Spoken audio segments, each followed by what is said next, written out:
Hello friends. कैसे हैं आप लोग। आशा और उम्मीद है कि आप लोग सब स्वस्थ होंगे।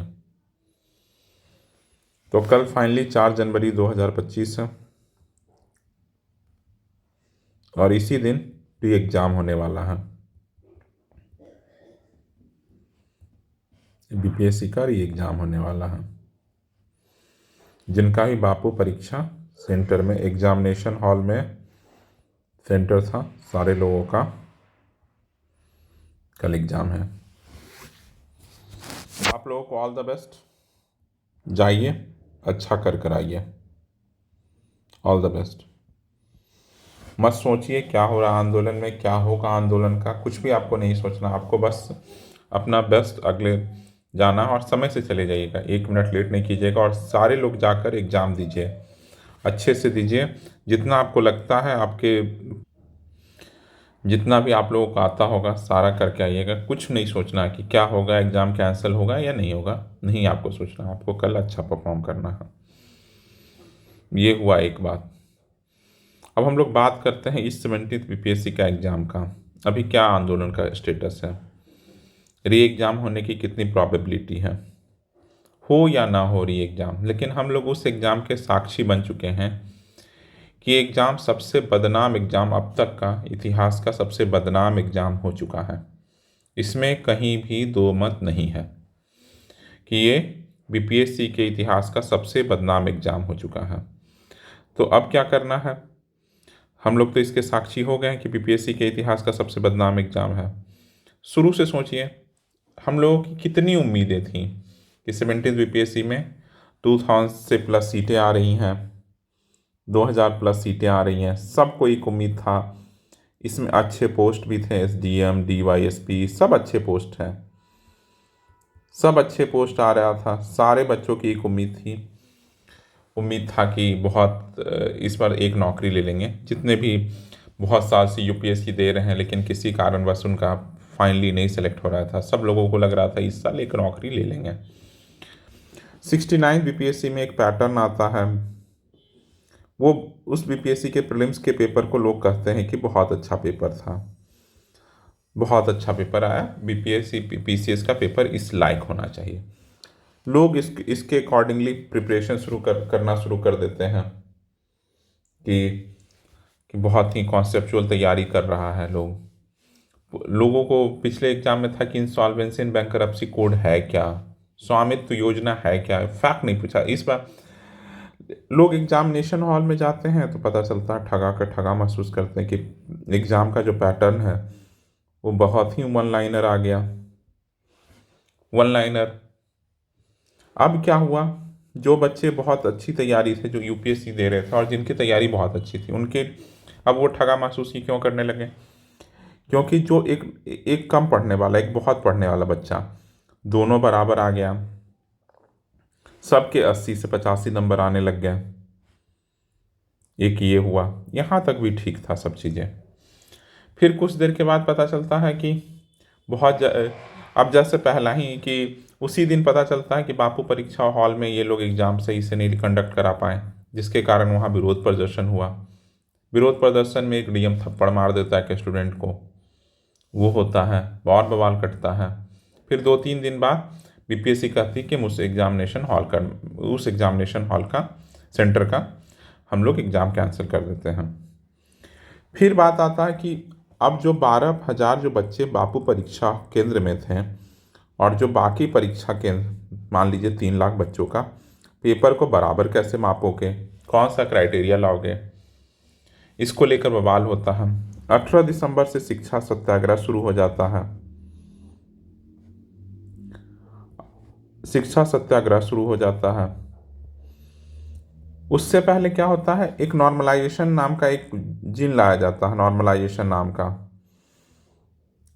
बीपीएससी बाद में इससे पलड़ा झाड़ लेती है, लेकिन नॉर्मलाइजेशन नाम का जिन लाया जाता है जिसका विरोध प्रदर्शन होता है 6 दिसंबर को। उस दिन बच्चों पे पुलिस द्वारा खूब मरवाया जाता है, खूब पिटवाया जाता है। ये पहले बार बच्चा पिटाया, फर्स्ट टाइम बच्चे को खूब पीटा जाता है। क्यों? और लास्ट में बीपीएससी आयोग क्या कहता है, करतूत देखिए बीपीएससी का, कि मैंने तो ऐसा कहा नहीं। भाई आपने नहीं कहा, आपने ही तो नोटिस दिया था डीएम को, आपने ही टीचर को आकर बताया था। चलिए, आपको ये भी नहीं पता था, लेकिन ये तो आपको पता था कि हवा में क्या चल रहा है, कि आप किसी कहीं आप दूसरे प्लेनेट में रह रहे हैं, जो आपको कुछ पता ही नहीं चल रहा था कि अर्थ पे क्या हो रहा है। अगर आपको पता चल रहा है नॉर्मलाइजेशन को लेकर इतना विरोध चल रहा है, 6 तारीख को विरोध, बच्चे विरोध प्रदर्शन करने आएंगे, तो आप 5 तारीख को रात में क्यों नहीं एक नोटिफिकेशन ला पाए? आप बोलते हैं कि हमने मीडिया में कवर दे दिया। मीडिया में देने से क्या, उससे पहले एक चीज़ चल रहा था कि इस दिन का एग्जामिनेशन जनवरी में होगा, तो उस समय तो आप क्या बोले, 4 जनवरी का ही डेट था शायद, 4 जनवरी को ही एग्जाम है, तो वो भी गलत नहीं था न्यूज, सिर्फ दूसरे को। तो आप क्या बोले कि सिर्फ नोटिस बोर्ड पे जो हम नोटिफिकेशन जहाँ जनरेट करते हैं, वो सिर्फ वहीं पर आपको जो मिलेगा वही ऑथेंटिक है, तो हम कैसे मान लेते हैं मीडिया पर? वहाँ पर भी आयोग बच्चों के सर फोड़ देता है, टीचर के सर फोड़ देता है कि मेरा तो कोई गलती नहीं, हम तो भाई इनोसेंट आदमी है, बहुत इनोसेंट है। फिर कहाँ बात आ जाता है, फिर 25 दिसंबर को शिक्षा सत्याग्रह का 7 दिन हो गया है, शिक्षा सत्याग्रह का 7 दिन हो गया। फिर 25 दिसंबर को बच्चे जा रहे हैं, जिसमें रोहित सर भी हैं, उन पे फिर एक बार लाठियां बरसती है पुलिस का, जबकि उस दिन छुट्टी का दिन था, फिर मारा जाता बच्चों को। बच्चे तो मारने के लिए ही बने हैं, समझ रहे हो ना? अगर कोई कोई सरकारी अफसर हरियाणा दिल्ली से आएगा तो कैसा सोचेगा बिहारियों के बारे में, कि सब मार खाने वाले लोग हैं, मारो जितना मार सकते हो इसको, इसलिए मारे जा रहे हो, और कुछ नहीं है। गुजरात और हरियाणा से कोई अधिकारी आएगा तो उसको बिहारी लोग तो कीड़े लगते हैं, कीड़े मकोड़े हैं, मारो जितना मारना है। तो इस तरह से मारा जा रहा है बिहारियों को। नहीं समझ में आएगा ना, समझ में धीरे धीरे आएगा। फिर हुआ 25 दिसंबर, फिर आता है 29 दिसंबर, फिर बच्चे आंदोलन अब गर्दनी बाग से शिफ्ट कर देते हैं गांधी मैदान। उस दिन फिर मारा जाता बच्चों को, तीसरी बार, थर्ड टाइम। इस दिन और मारा जाता है, जितना मार सकते थे। हर बार फ्रीक्वेंसी मारने का जो इंटेंसिटी हो बढ़ता जा रहा था। 29 दिसंबर को और मारा जाता है, बहुत मारा जाता है बच्चों को, इतना मारा जाता है कि बहुत लोग हॉस्पिटलाइज हो जाते हैं, बहुतों पे केस ये वो होता। इसमें भी आयोग कहता है कि मैं क्या करूं, आयोग तो बहुत इनोसेंट ना, सरकार इनोसेंट, आयोग इनोसेंट, उसकी कोई गलती तो बच्चों की है जो आवाज़ उठा रहे। आवाज़ उठाओगे, आवाज़ दबा देंगे। जब समझ रहे हो ना, फ्यूडलिज्म में क्या होता था, यही होता था, यही हो रहा है। फ्यूडलिज्म का पूरा कॉन्सेप्ट अभी चल रहा है, आवाज़ उठाओगे मेरे खिलाफ, गला दबा देंगे, वही हो रहा है। जब छात्र आवाज़ उठा रहे हैं तो सरकार, आयोग, प्रशासन के थ्रू आवाज़ बैठवाने का काम कर रही है। सरकार कहती है कि, आयोग कहता है कि सब जगह सही से पेपर हुआ, तो आप बापू परीक्षा परिसर का आप सही से एग्जाम नहीं ले पाए, इतना दावा आप नहीं कर सकते हैं, तो आपको यह कहने का कोई हक नहीं है कि आप बाकी सेंटरों का सही से एग्जाम ले लिए होंगे। कि बापू परीक्षा परिसर वन ऑफ द सबसे प्रोमिनेंट, सबसे अच्छा जगह का आप एग्ज़ाम सही से नहीं ले पा रहे हैं, तो आप कहते हैं कि बाकी जगह का, जिसको बनाया ही गया है कि एग्ज़ाम कंडक्ट कराने के लिए, वहीं आप एग्ज़ाम नहीं ढंग से ले पा रहे हैं, और दूसरी जगह का आप बोल रहे हैं। कैसा मतलब विडम्बना है, कहाँ से इतना कॉन्फिडेंस लाते हैं, कौन है ये लोग, कहाँ से लाते हैं इतना कॉन्फिडेंस? गजब है ये लोग, जो भी लोग हैं गजब हैं, समझ गया ना? इतना बदनाम एग्ज़ाम तो कभी हुआ ही नहीं है भाई, कभी हुआ ही नहीं है।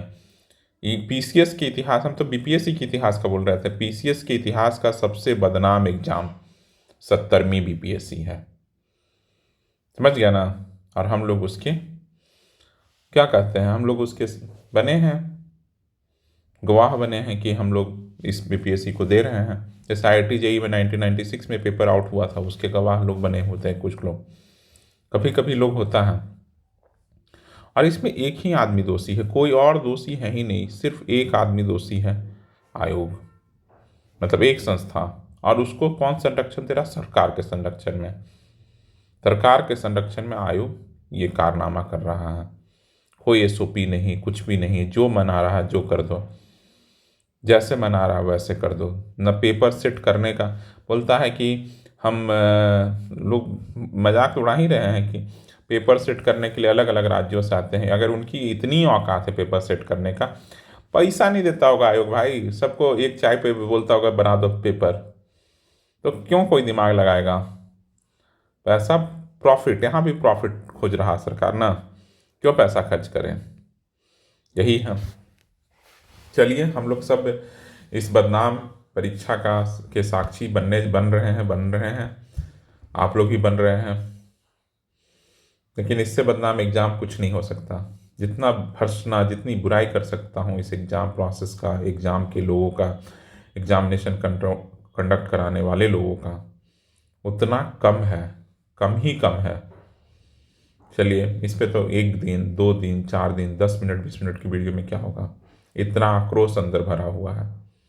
चलिए ऑल द बेस्ट, कल जो जा रहे हैं एग्ज़ाम देने अच्छे से जाइए, एग्ज़ाम दीजिए, मेरे बेस्ट विशेज आप लोगों के साथ। बाकी लोग, हम लोग इसके साक्षी बनेंगे, देखते हैं कल ये लोग कैसा पेपर पूछते हैं, टफ पूछते हैं आसान पूछते हैं। फिर और बबेला, कल तो बबेला कल चले से शुरू होगा, आज तक तो कम था, कल के बाद और बबेला शुरू होगा, ठीक ना। चलिए थैंक यू फॉर लिसनिंग। और वीडियो पसंद आता तो लाइक किया कीजिए, कि वीडियो बनाने का हमारे अंदर और एनर्जी आए, अच्छा कंटेंट आप लोगों को दे पाएँ। चलिए थैंक यू फॉर लिसनिंग। और वीडियो पसंद आया तो लाइक कीजिएगा, और चैनल पर पहली बार आया तो सब्सक्राइब कीजिए। Thank you.